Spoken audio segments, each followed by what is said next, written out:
तो 10th class का chapter number 1 रासायनिक अभिक्रिया एवं समीकरण या केमिकल रिएक्शंस एंड इक्वेशंस। बेटा इसके अंदर एक रिएक्शन होती है जिसको हम बोलते हैं विस्थापन अभिक्रिया या डिस्प्लेसमेंट रिएक्शन बोलते हैं। बेटा डिस्प्लेसमेंट रिएक्शन के अंदर ये होता है कि जब दो या दो से ज़्यादा चीज़ें आपस में जुड़ रही होती हैं तो उनमें से एक जो मॉलिक्यूल है या एक मेटल है वो बेटा दूसरे को हटाकर उसकी जगह ले लेता है। लेकिन हमें ये पता कैसे चलेगा कि कौन हटेगा और कौन किसकी जगह लेगा? तो इसे याद करने का तरीका जो होता है बेटा वो होती है रिएक्टिविटी सीरीज, अभिक्रिया श्रेणी। देखो क्या है, potassium, sodium, calcium, magnesium, aluminium, zinc, लोहा, लेड, है ना, हाइड्रोजन, कॉपर और अपना मरकरी, AgAu मतलब चांदी और सोना। इसे याद करने की ट्रिक क्या है? करीना ने कार मांगी ऑल्टो, जैन फरारी, फिर भी हाय क्यों मिली सिल्वर ऑडी। फिर से सुन लो, करीना ने कार मांगी ऑल्टो, जैन फरारी, फिर भी हाय क्यों मिली सिल्वर ऑडी। बेटा देखो जितना जो ऊपर है वो उतना ही ज्यादा रिएक्टिव है, ऊपर वाला ज्यादा रिएक्टिव, फिर कम फिर कम फिर कम फिर कम होते होते सबसे लेस रिएक्टिव कहाँ दिखाई दे रहा है आपको? गोल्ड दिखाई दे रहा है। पर इसका मतलब नहीं है रिएक्टिव नहीं है, रिएक्टिव है लेकिन इतना नहीं है जितना कि पोटेशियम है, फिर उससे कम सोडियम, उससे कम कैल्शियम, फिर मैग्नीशियम, एल्यूमिनियम, जिंक। और बेटा ये रिएक्टिविटी सीरीज है। अब जरा देखो किस तरह से डिस्प्लेसमेंट रिएक्शन हो रही है और चुटकियों में आप डिस्प्लेसमेंट रिएक्शन चाहे एनसीईआरटी की आ जाए चाहे एनसीईआरटी से बाहर की आ जाए, जो कि आती ही नहीं, आराम से सॉल्व कर दोगे। ठीक है, और आज याद कर लो बेटा, आपको सुख हो जाएगा, आराम हो जाएगा 11th क्लास में भी और 12th क्लास में भी, क्योंकि वो केमिस्ट्री में फिर से यही चीज़ आने वाली है। देखो लेकिन वो आपको बताएंगे नहीं यहाँ क्या हुआ, क्योंकि वो सोचते हैं कि आप 10th में पढ़ के आए हो और बाकी वो तो आप ही जानते हो। देखो आयरन प्लस हो रहा है कॉपर सल्फेट से या Fe प्लस CuSO4, ये आपस में जुड़ रहे हैं।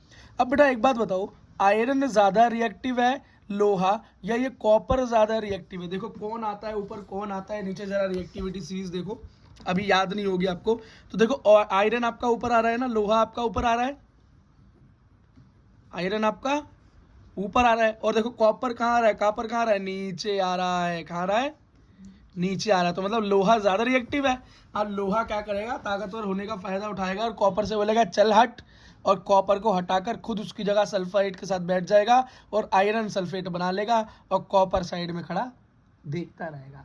अब यह बात आपको कैसे पता चलेगी कौन किसे हटाएगा?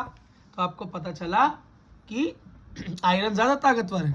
अगला देखो, जिंक प्लस कॉपर सल्फेट हो रहा है, तो जिंक क्या करेगा? फिर कॉपर को हटा देगा और अब उसकी जगह ले लेगा। तो आप बोलोगे क्या जिंक भी ऊपर है?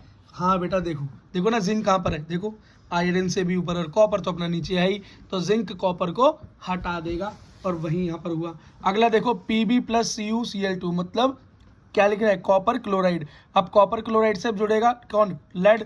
तो लेड क्या करेगा? ये शीशा क्या करेगा? कॉपर को हटाकर खुद उसकी जगह ले लेगा। तो इसका मतलब ये कॉपर से ये भी ऊपर है। हाँ बेटा खुद देख लो, ये ना Pb ऊपर है ना, लेड ये शीशा बोलो ये कहाँ पर है? ऊपर है ना। अब बेटा मुझे लगता है कि अब आपको समझाने की जरूरत नहीं है, आपको समझ में आ चुका है। अब हमको अगली रिएक्शन देखनी है, डबल डिस्प्लेसमेंट द्वि विस्थापन, जिसके अंदर दो चीजें आपस में जगह बदलने वाली हैं। कौन? दो चीजें आपस में जगह बदलने वाली हैं। कोई बात नहीं, बदलने वाली हैं तो हम भी सीख कर आए हुए हैं। सोडियम सल्फेट है, sodium plus sulphate plus barium chloride है, मतलब बैरियम प्लस क्लोराइड। अब जब जुड़ा आपस में तो क्या हुआ? देखो क्या हुआ, सोडियम ने किसकी जगह ले ली? सोडियम ने बैरियम की जगह ले ली और क्या बन गया? देखो NaCl मतलब नमक बन गया। याद रखना NaCl किसका फॉर्मूला है? यहाँ से एक और चीज सीखी हमने कि NaCl नमक का फॉर्मूला होता है और ये भी पूछा जाता है। और Ba किसके साथ जुड़ गया? सल्फर के साथ जुड़ गया और क्या बनाया? बैरियम सल्फेट बनाया। तो जरा हम चेक कर लें कौन किसके ऊपर आता है। देखो तो बैरियम तो बेटा इस रिएक्टिविटी सीरीज के अंदर भी नहीं आता। देखो जरा, बैरियम है कहीं पे? Ba कहीं पे भी Ba है ही नहीं, और वो रिएक्टिविटी सीरीज के अंदर ही नहीं है, तो इसका मतलब वो इनके कहीं नीचे ही होगा। इसका मतलब वो सबसे ही कमजोर है, या मतलब इन सबसे तो एटलीस्ट कमजोर है ही। लेकिन यहाँ पर आपका रिएक्शन में कौन दिखाई दे रहा है? सोडियम नजर आ रहा है, और सोडियम तो ठीक पोटेशियम के नीचे आता है। सेकंड नंबर का सबसे रिएक्टिव क्या हुआ, मेटल हो गया या मटेरियल हो गया, तो बेटा जो है इसके सामने तो कोई भी आ जाए पोटेशियम के अलावा सबको साइड कर देगा। तो इस बेरियम की क्या औकात है, जो कि इस रिएक्टिविटी के अंदर भी नहीं आता, तो इसे तो वो एक धक्के में ही आंख दिखाकर ही बाहर कर दिया होगा, धक्का मारने की जरूरत नहीं पड़ी। ठीक है बेटा, इसी के साथ डबल डिस्प्लेसमेंट भी आपका हो गया। अब बेटा आपका ना बोर्ड में क्वेश्चन छूटेगा, ना प्री बोर्ड में, और ना 11th में, और ना 12th में। वीडियो पसंद आई हो तो सब्सक्राइब कर देना, आपको कसम है